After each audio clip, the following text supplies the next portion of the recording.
Hey everyone, we're live. It's just us in here for now. But this one's going to be posted a little bit different than the others because I was the only one at the Mummy tonight, since we're the only ones that are free tonight. Me and you, like everyone else is working until like midnight. Everyone has all these commitments and everything. Right? So. Irving's working until midnight. Sarah and Dave have a baby, apparently. Yeah, when did that happen? We literally only see each other at the movies. Anyway, because of that, I'm going to talk a little bit about the Mummy, then it's going to go right into It Comes at Night. And I could technically, like, use the YouTube editor to, like, crop and, like, save something as a new video, but whatever. I'll just post it as one video. Sounds like a lot of work. There'll be a thing in the description that says, like, go here for the review of It Comes at Night. But until then, there's someone already drafting a comment to put in. It's like, starts at, like, come on. No, this time I promise I'll put it in the description. I'll even put, like, you know what? I'll even put, like, we start talking about the Mummy at this point because it was another fun IMAX experience. Yay! Not as bad as, like, Pirates, but anyway. Yeah, I noticed, at least if nothing else, like, when we came here the other night for Captain Underpants. Yeah.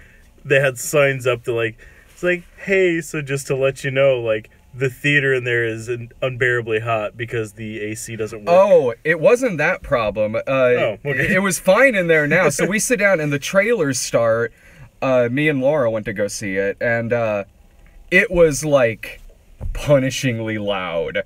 Like, so fucking loud. Like, everyone in the audience was like holding their ears and shit like that. It was insane. Laura had never been to an IMAX screening before. I leaned over to her. I assume this is normal. That's what she thought. Bleeding from the ear. Because it says at the beginning, like, IMAX sound experience and things like that. Okay, yeah, I remember it saying something like that, like, before Pirates. Yeah. But, yeah, it sounded like a movie. I mean, no, this was... We've had several times where, like, the volume's been way too fucking soft, but, yeah, I've never had overly loud. Oh, my God. So a bunch of people got up to, like, mention something about it, and I guess they were like, oh, yeah, the way the projector is, it has to correct itself. There's nothing we can do about it, which seems like a design flaw. Sounds like bullshit. So, but maybe they just, I don't know. It seemed like they kept trying to fuck with it the other day when we were watching Pirates. So maybe they're just like, let's just let it go. It'll work itself out. I mean, it did. It did end up working itself out, but not until after the IMAX Dunkirk trailer, in which is just war sounds. Just explosions and planes flying over. Everyone was sitting there like, fuck! Just ears bleeding. Damn! Anyway, it ended up working itself out, so at least they didn't come in and say, like, we're just going to rewind the trailers to show it to you again. Since you didn't have a good auditory experience, like, let's take it back. Mm-hmm. When did it start getting loud? Like, trailers. So the Mummy's not very good. I hadn't heard anything about that. It's, well, they are really, really... I'll bet you there'll be more after this, because they are fucking invested in this thing. That's, I think, the downside of this, because, yeah, this is, like the third attempt they've had at, like, revamping this. Like, there was It's Dracula Untold. There was Dracula Untold, which even had, like, a post-credit scene where, or was it just post-movie? I forget. I don't know, it had that fucking scene at the end where it was like, and now in present day, and here's like, he's talking to like Dr. Frankenstein or something. I can't remember what the fuck it was. It's a couple years back now. Yeah. But there was that one, but then there was also like, it kind of seemed like they were testing the waters too a few years back with that, I Frankenstein? No, if that was their attempt, wow. No, Victor Frankenstein? No, the fuck me, Wolfman with oh, you're right, yeah. Like that kind of seemed like, because that one was still kind of like gothic horror, like... No, totally. Like, that's where they were trying to do something. I actually kind of like that movie. Yeah, I wasn't opposed to it. I don't remember, like, hating it. No, I but at the fine. same time, I also honestly don't remember much about it. I haven't seen it since we saw it in the theater, but this one doesn't have, I mentioned this outside, this doesn't have a post-credit scene because that's what the entire movie is. It's... wow, they are invested in this. Between the money they've put into it, between the advertising, between the fact that... Oh, like sending out like those weird little like press kits to people. And the opening, when it shows the Universal logo, it turns into the Dark Universe logo. It would be like if you went to go see Iron Man, the first one, and it just said Marvel Cinematic Universe in front of it, and every 30 minutes,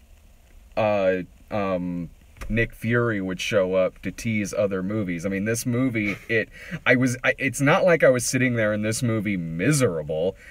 I wasn't, but it felt like what it was, which is a very cynical product. Even the fact, and Tom Cruise is having a lot of fun in this movie. He is, and he is good in it, but even the fact that he's there makes it seem less like this is a Tom Cruise vehicle and more he's there as this launching point to get this series going for an international audience. Yeah. It feels like that. And the tone is really all over the place because, again, you can tell that this is like cobbled together from a couple of different scripts. When the Russell Crowe stuff is going on, at any time before Tom Cruise and Russell Crowe meet up together, it feels like they're from different scripts. It feels like the Tom Cruise stuff was written well before the Russell Crowe stuff. And the Russell Crowe is Dr. Jekyll, again, feels like what it is. He's been inserted into this movie as Dr. Backstory and Mr. Exposition to show up to... It's like, I know all about this stuff on account of my other little problem that I have. Cough, cough. And he basically runs the monster version of S.H.I.E.L.D. That's what it is. Like, it's like Monster S.H.I.E.L.D. And that's it's another... like some sort of league of extraordinary gentlemen. Yeah. Dude, totally. And it... Again, like that by itself is pretty much what they're wanting to do with all this, as far as I can tell. Pretty much. And it's an odd, it's a really odd sit because it never feels like it's its own movie. But there's things about it, because the tone is all over the place. It's like you could take sections of it and it would probably work as its own movie, but when it's all cobbled together, it's really all over the place. Tom Cruise's sidekick in the movie is Jake Johnson. I don't remember even seeing him in any of the trailers. He pops... I'll get to this in a second. He pops up in the trailer at one point, and you can kind of see him in the background a bit.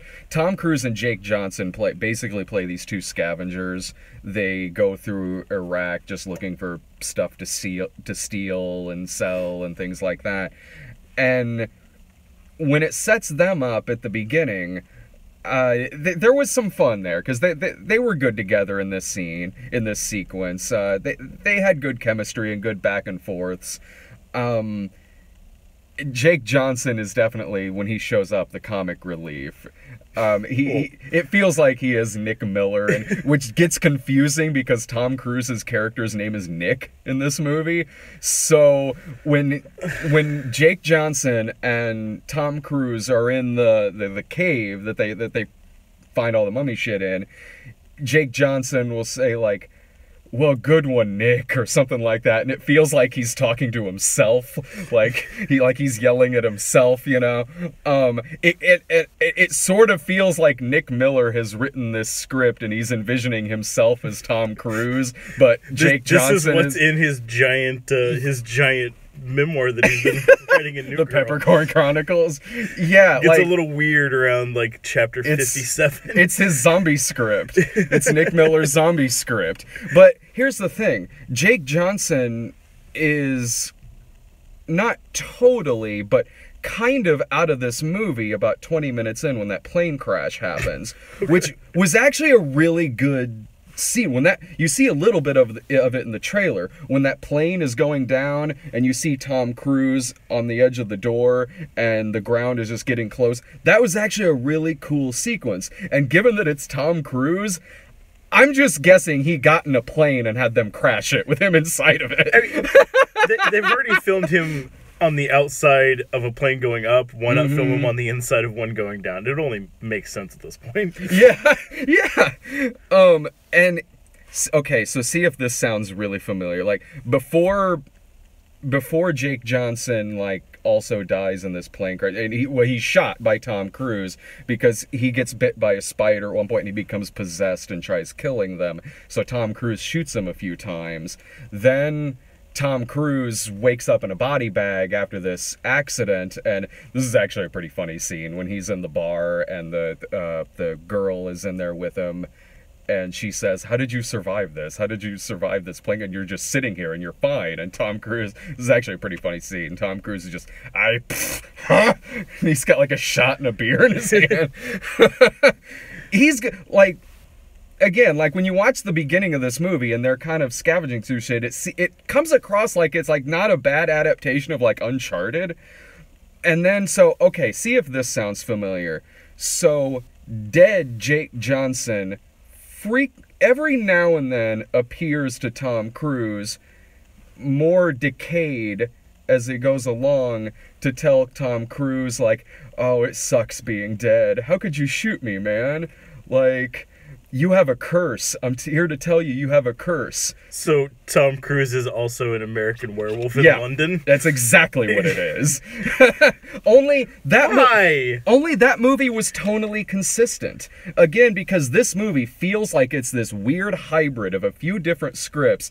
There are bleak things that are happening in it. Like, total straight up horror stuff is happening in this movie. Whether it's like Tom Cruise getting covered in rats, or being chased by zombies, or fearing for his life and stuff like that.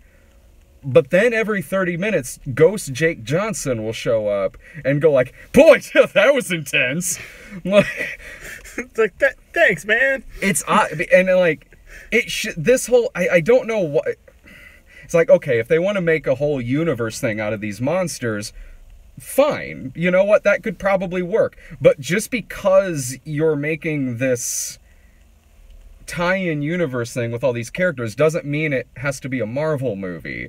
The Mummy doesn't need to be a Marvel action movie. It doesn't need to be this thing where the Mummy is less the Mummy and is more the Enchantress from the DC universe. That's kind of what the Mummy is in this. Well, that's even what I thought from like the first time I saw a trailer of it. Just like her outfit and like the big like swirling special effects and everything. I'm like, God, like this is the end of Suicide Squad. Like, I've already seen this.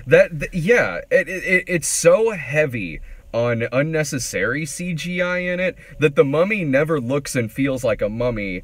She feels like a model who's been photoshopped to look like a mummy. Like, the makeup effects have so much CGI touch-ups on it that it doesn't look like the actors are standing there with any makeup on their face. It looks like Russell Crowe was just fighting Tom Cruise and they put so much CGI touch-up on his face that it looks silly. And also the fact that when it shows Jake Johnson in the trailer, it's a scene that is in the movie.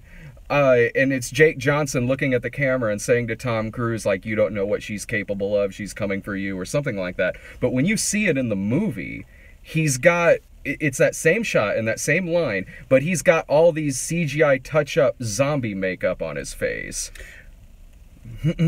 So they left all that off for the trailer, so it didn't give away the fact, like, oh, and he dies immediately. I guess. But there's plenty of footage you could have used of him where he doesn't look like that. But also, I'm like, have we really gotten that lazy and fucking that we can't do makeup anymore? Like, even makeup has to look like a cartoon. Yeah, that's... And yeah, for this being the launching point, like, that's so far from getting off on the right foot. But I mean, you know, they have so much invested in this universe that there's probably going to be another, and who knows?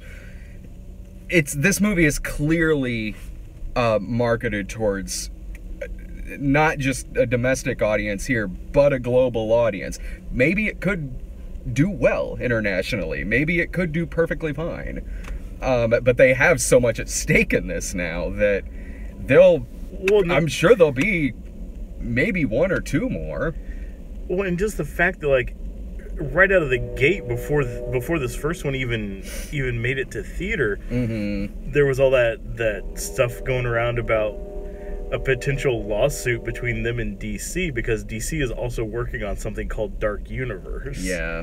Like, they have, like, their own set of... Like, I think that they have, like, a movie coming up off of that title, and it also incorporates, like all of their kind of fringe, like, mystical characters, like Constantine and Swamp Thing and Zatanna, and like characters like that. So it's like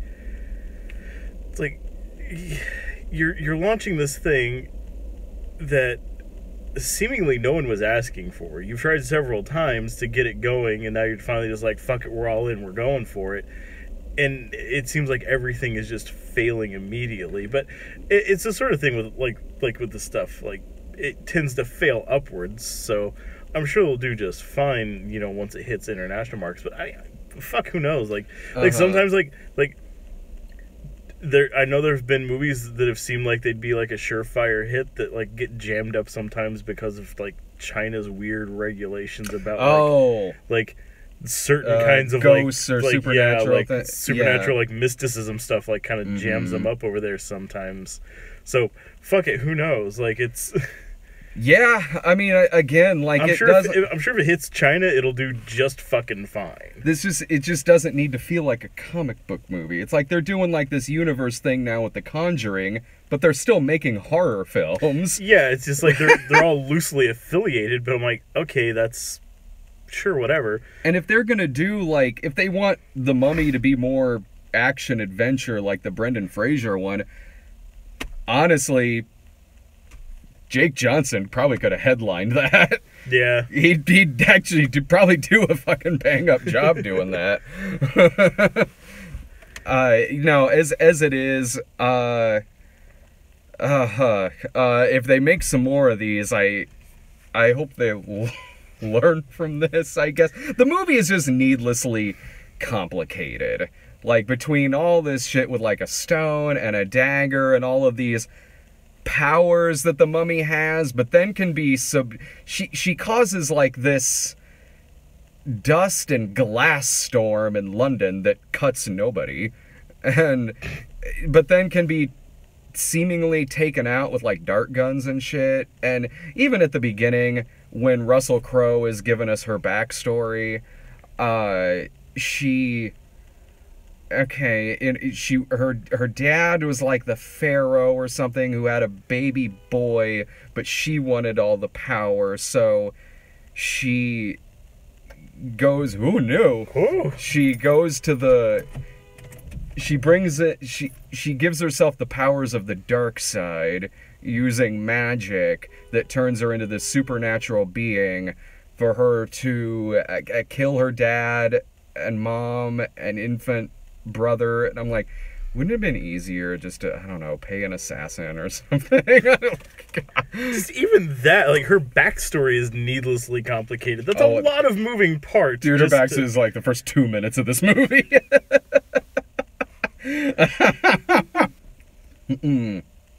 It's like, thanks for the exposition, Russell Crowe. That's all he does in this movie, is he shows up as Dr. Jekyll. I mean, yeah, he turns into Mr. Hyde at one point, but he shows up as Dr. Jekyll and just gives Tom Cruise all of this exposition for like 30 minutes. Jesus Christ. Fuck me.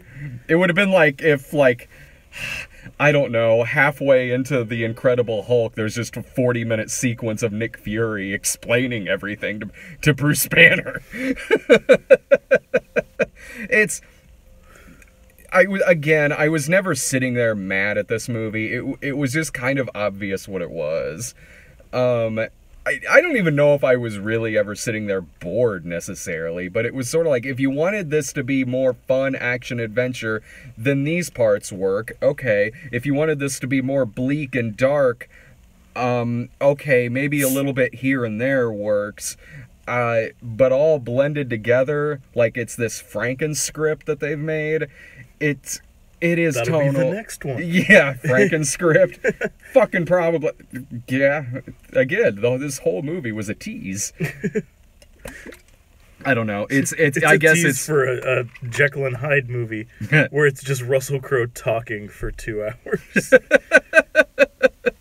They bring in Dr. Jekyll and Ms. Hyde. They bring that into continuity, the Tim Daly classic. I don't know. It's I mean, Tom Cruise is good, but it's a rental. That's what it is. I honestly have to ask, is he also the Mummy? There's a thing at the end where he gets the powers of the Mummy, and in order to fight the Mummy, but now he is, I guess, also a mummy now. I don't know. It ends with him. He brings Jake Johnson back to life at the end, and Jake Johnson's like, "Thanks for saving me, man." And then they just go riding off into the desert again to do more scavenger hunting. This movie is very complicated. For a movie that is a lot of exposition, it's kind of complicated. Where's the original Universal Mummy? Not that complicated. Not at all. Go to Egypt. Hey, look, this sarcophagus. Bring it back. Shit, a mummy. I wish it were a horror movie. I wish I wasn't this kind of really cynical attempt for Universal to have their own comic book universe. It's I don't know. Yeah, like I said, it doesn't overstay its welcome. It's only like an hour and 50 minutes long. So that's my final thought on that. I rent it, maybe. Like if you popped it, I could see you guys popping this up on Netflix or something like that, being like, well, this killed an hour and 50 minutes. Yeah, like this would be like the sort of thing where like, it's like, well, Letty's still going to be at school for a little bit before I have to go pick her up. Now watch this and tell her how bad it was. Yeah. Yeah. It's not going to make my worst of the year list by any stretch of the imagination, but it's not very good. So, okay, there's a thing that we have equipped over here on YouTube that's called Super Chat. That's a new thing that YouTube is trying out. I believe what it is that you like you buy in to have your messages, your chat messages stand out. I'm pointing to the chat messages if you can see. From our point of view, it's scrolling over Brian's face. It's just, look right here on my face because that's where they are. You can have them stand out more than others, and whenever we do a live episode like this, we can take a few minutes at the end and just pick one of the questions and answer it. Oh, you guys type so fast. Hi. You saw the hi. So okay, now we can go into It Comes at Night. Better than The Mummy. You want to take this one first, since I ranted about The Mummy? All right, so The Mummy. No, fuck. This was one of those movies that I'm like, you get like once, like usually like once, maybe twice a year, one like this, and it's a solemn feel. It's a quiet movie. Yeah. But fuck me, like it stands out more than all this spectacle that you just had to sit through with The Mummy. Like this will be one like like I'll definitely, kind of like remember this one for a while. This movie has some haunting shit in it. Fuck me. It's what I had really enjoyed going into this movie because the main trailer for this, I know I saw a fuller trailer at one point, but I think just once. But what I mainly remembered about this movie going in was that teaser that we got a couple of times, which is basically just the long hallway and the door. Yeah. That's actually a really good way to go into this movie. Just, and even that, like, that trailer, like, it's quiet, like, you hear a lot of talking, but it's mostly just, like, watching someone walking down this hallway, intercut with, like, a couple images of just, like, horrific things, like, guy tied to a tree, shit on fire. And then just fucking haunting, and yeah, like... It seems like this movie is taking place after some huge, like, epidemic has happened. Like, there's been, like... civilization has possibly fallen. There's a virus that seemingly has wiped out a lot of society. And I like that it's one of those kind of movies, and I know we've had other ones like it before, but I like that it doesn't spend half the movie trying to explain the virus or whatever the fuck this is or what it's even doing to people. Like, we don't even really know what the fuck it is that it does to these people. I like that about this movie because we don't know this because the characters don't. And this isn't the kind of movie where suddenly an army guy shows up who has the answers for everything. Like, that never happens in here. Where suddenly Christopher Eccleston shows up. Yeah, no, it doesn't do, like, we're only privy to the information that the characters themselves have, which honestly isn't much, and that's kind of cool. Yeah, they know that shit went wrong. They boarded up their house. Now they're just in the fucking woods alone. Yeah, and that's where the whole movie takes place. The movie just takes place just in the woods, in this place where Joel Edgerton and his family live. And the plot is simple enough. The plot is that they take in another family, this young couple and their kid who's got to be like 3 or something like that, and they're kind of living together and making, and you know, Joel Edgerton is sitting there saying, like, here's where the guns go, I have the keys to the, he's giving them the rules and everything, and they're getting along fine because they know they all have to survive together. And when you go into this movie kind of cold to a point, it's fun trying to see where this movie is gonna go. Yeah, because it was interesting trying to piece together the things as they were going, because it's kind of like a lot of like the earlier parts in a way, like certain aspects of it, like kind of reminded me of like the earlier parts of something like The Village. Yeah, where we know that there's some dread horror out here in the woods, but we don't know what it is. We never see it.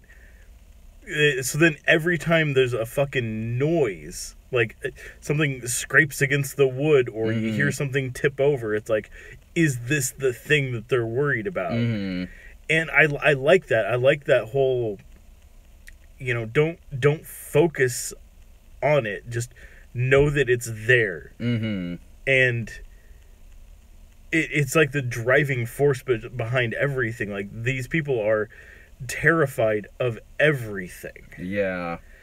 But it's in a really, like, palpable feeling sort of way. Like, you can tell, like even just like the smallest thing, like they go outside to chop wood and they are all just like at like fucking their wits end.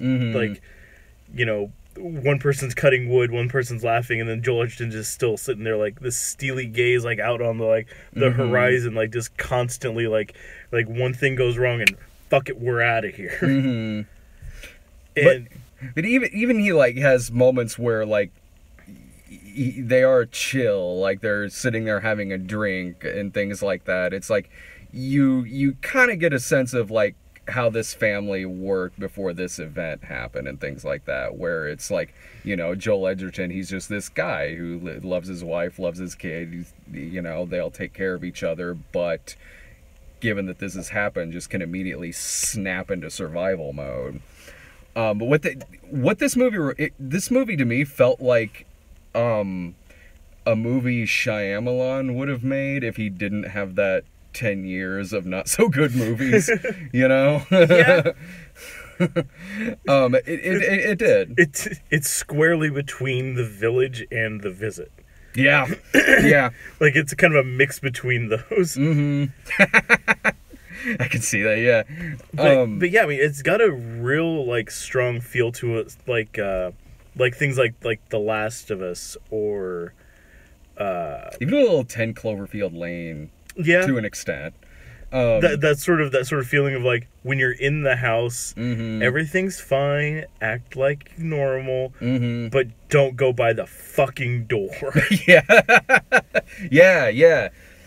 And I like I was trying to, in my head, I was like, I wonder where this is. It wasn't, I wasn't sitting there like, oh, where's this going? Not like that. I mean, like, wondering, like, you know, where it was going to go next. I was like, is this going to turn into, like, maybe like a psycho stalker thriller with, like, the son who's, like, gazing at the young wife a bit leeringly? Yeah, because he kind of was a little bit voyeuristic throughout. Mm-hmm. Like, even before that couple shows up, like, it shows him a couple times, like, he has this weird thing where he keeps going up into, like, the attic because you can hear what everybody's saying all over the house up in the attic. Because like, it's this place they're at, like, it's some like out in the woods style, like, retreat. Like, it's not exactly like a log cabin. No, it's not a cabin, but it's, I don't know, like an executive, like, I'm gonna retire out to the woods style, like, log cabin, you know, like, like, I'm getting, like, this is my log cabin, but it's like a 2-3 story house. Yeah. But yeah, it's because of the weird geography and the way this place is made, like, real simple.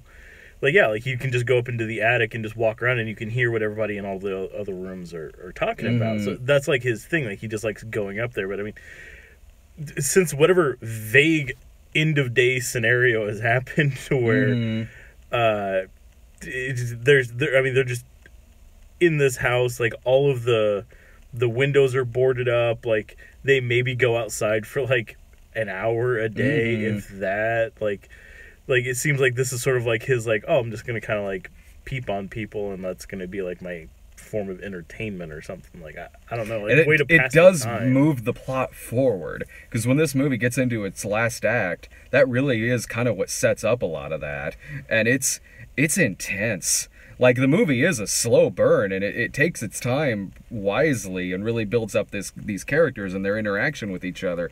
And because of that, it gives you an intense-ass sequence at the end of it. And I got a piece of popcorn stuck in the back of my throat. We're live, ladies and gentlemen. As if I would have cut that out anyway. Yeah, we can fix this in post, right? Oh, sure. Actually, I technically could cut it out, but I'm not going to. Again, what was I going to say before I choked on a goddamn popcorn kernel that I had during The Mummy?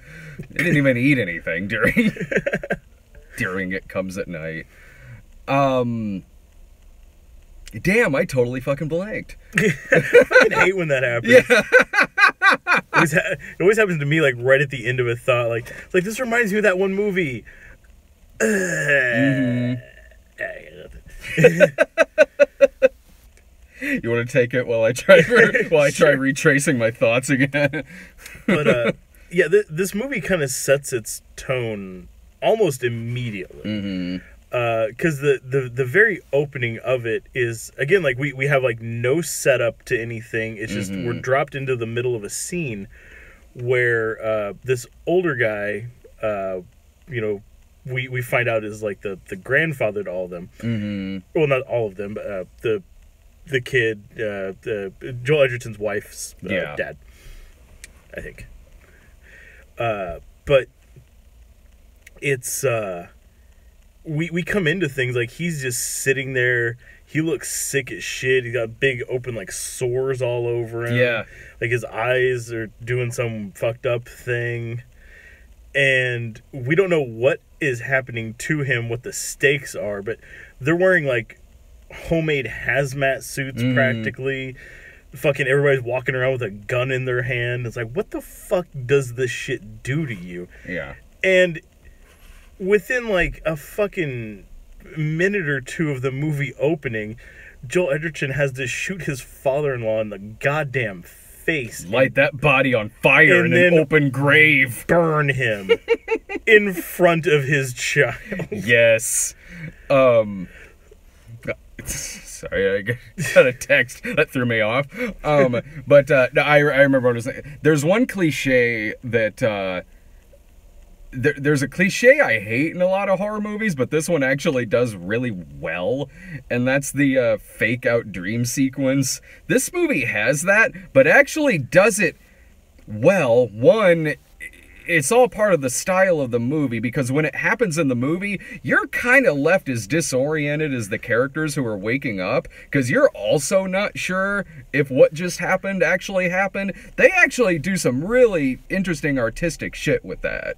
Well, and even to a point, like I think that one, like, he ends up like it's like fake dream inside a fake dream inside a fake dream. It's like, it's like, fuck, are we back in the movie yet? It kind of makes you as paranoid as the characters. But yeah, like, 'cause, like, you can see, because it's this constant dread that they have of catching whatever the fuck this is. And you can just feel it in everything that happens, but especially like with Joel Edgerton, like the way that he's like super overprotective about everything. Yeah. Or the son, like he's like just a fucking emotional wreck because of everything that's happening. Yeah. That you just, it's constantly in the air, like even when like it's kind of them joking around, like you can still feel it, you can see it like wearing on their faces, like it's just everything about their day is this, either thinking about it or trying their hardest not to. Yeah. And it sets up like some really tense moments, because like Joel Edgerton kind of like points out that at one point, like he's just a history teacher originally, before whatever. So when it's a scene of like you know, a couple like random strangers happen upon them and he has to like, you know, draw down on these people, it's like this is a man who, like, he didn't come from like a background where this is his normal. I mean, it's his new normal that he has quickly learned to accept because of taking care of his family, but even then, like, you can tell like it's not something he wanted to do. And he like, even like after like he kind of shoots that one guy, like you can see like he's got his hand still on the gun, but like he's fucking shaking like a leaf, but he's like, if one more guy popped out, he'd put him dead. Yeah. Just the same as like it wouldn't even be a fucking question. You can kind of see it in his eyes that this has possibly been going on for a little bit. For a bit, anyway. It doesn't feel like this just like fucking happened last week or something. This whole outbreak that's apparently happened. Yeah, it kind of has that feel of like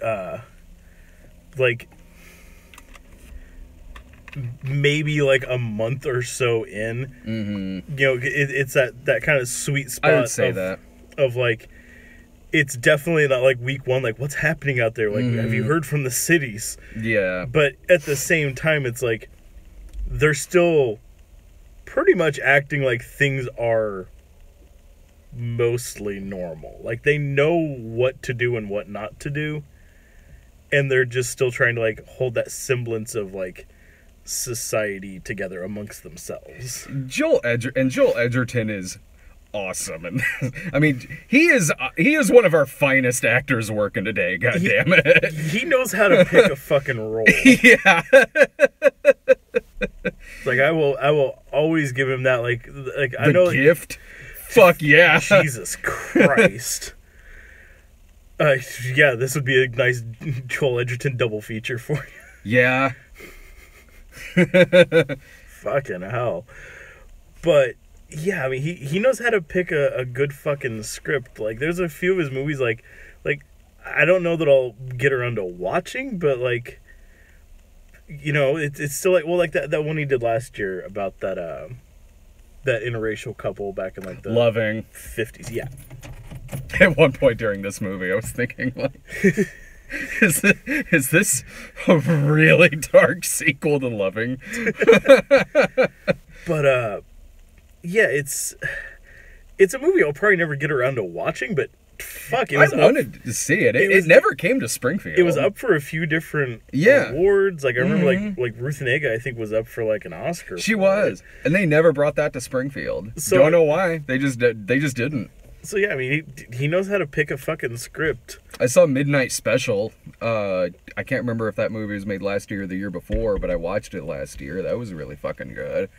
The movie, the one thing about this movie, it ends really abruptly. Yeah, but it ends on such a fucking gut punch. It does. I'll give it that.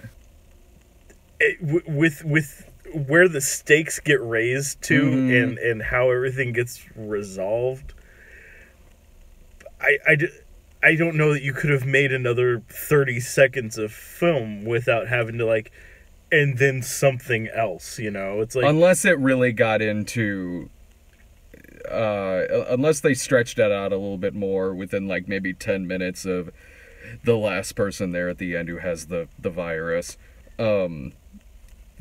which they could have, yeah, I mean, they probably could have stretched that out a little bit more, but it does end abruptly.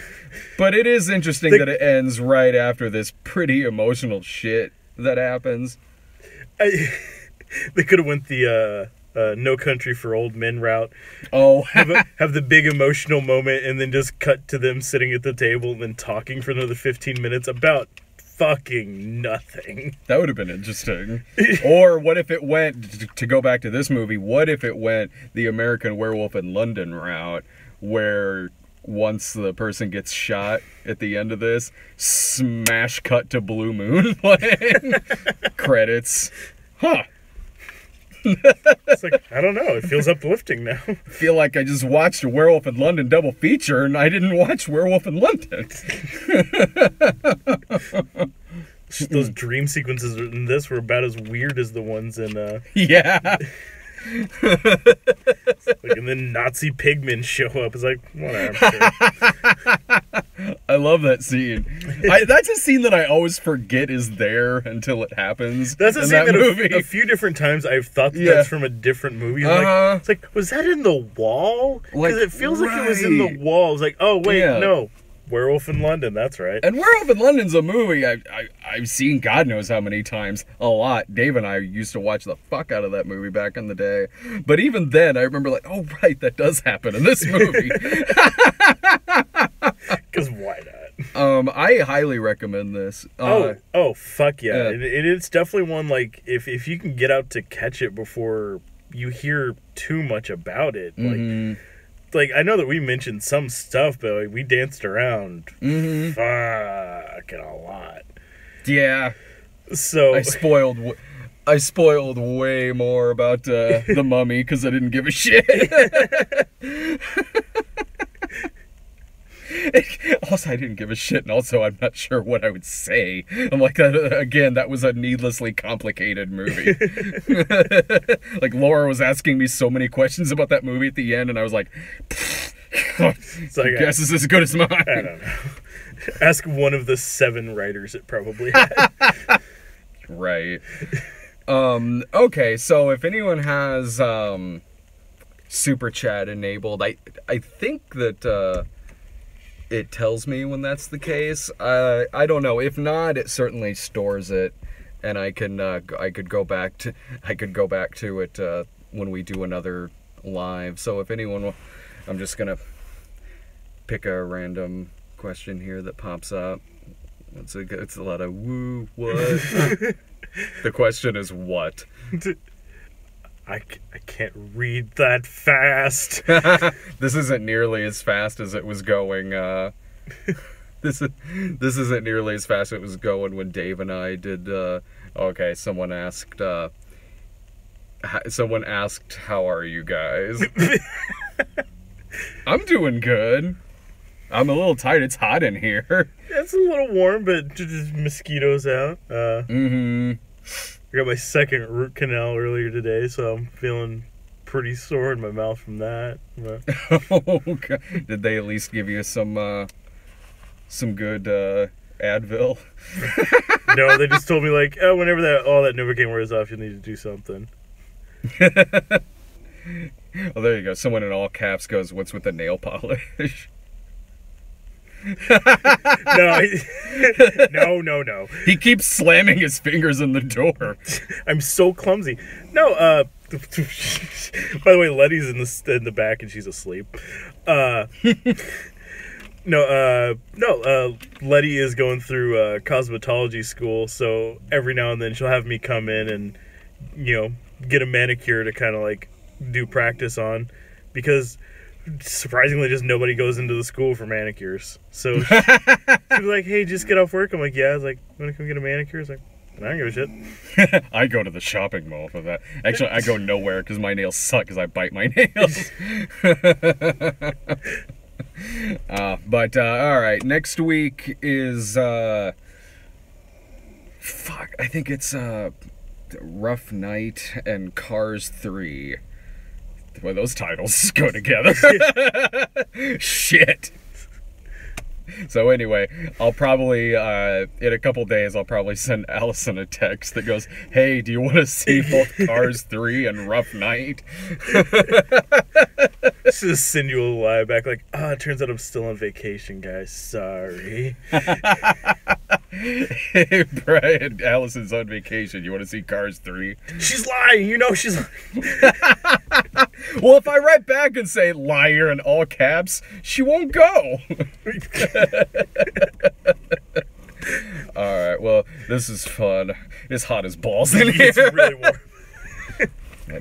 See it.